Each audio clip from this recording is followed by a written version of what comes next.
we intend to continue making a significant investment and increasing the investment in China, making the Model 3 and the Model Y and future models also in China.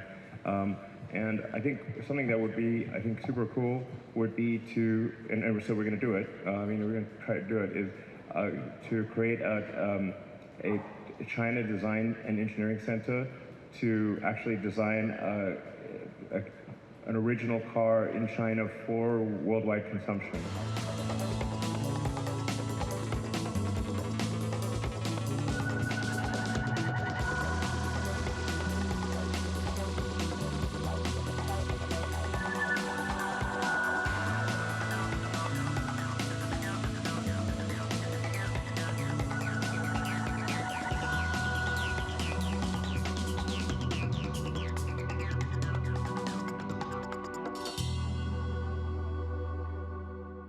Well, let's steer through this story now with Jim Holder in London. He's the editorial director at the industry publication Autocar.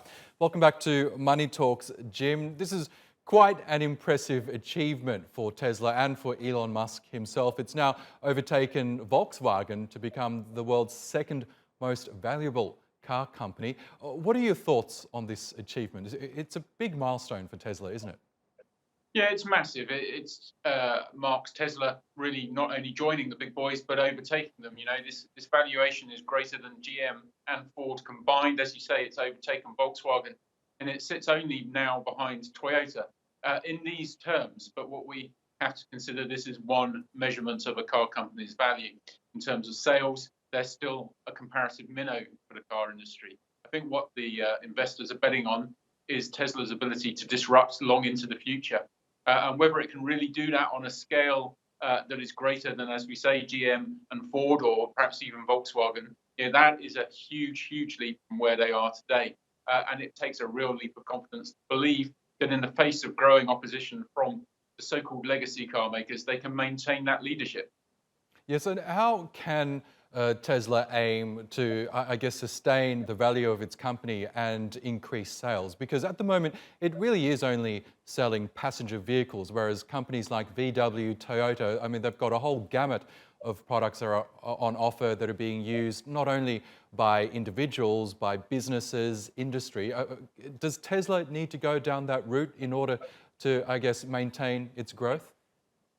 Yeah, I think it depends where you see Tesla sitting in the whole market. You know, some of the most profitable car companies are some of the smaller ones. They're high-end luxury car companies that make huge profit margins. Now, what we saw last year was Tesla moving down market, making the Model 3 its most accessible car to date in terms of pricing. But of course, that's where the profit margins are lower.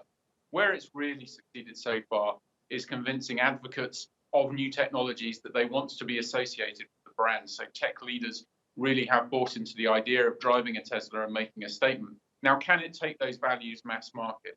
It surprised a lot of people. It had a huge amount of teething troubles with the Model 3, but they now seem to be easing. It has moved into profit. It is getting those cars out there on time and to a seemingly improving level of quality. So it has an option. It could go mass market. It could try and sell more vehicles.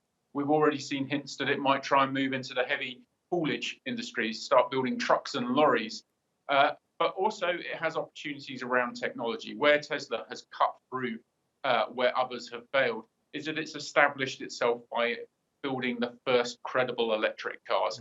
You know, we already know that autonomous vehicles are coming. Tesla has pushed the boundaries there, controversially in some cases, by pushing the technology into public use before some people feel it's ready. But that is another opportunity for it to maintain this leadership.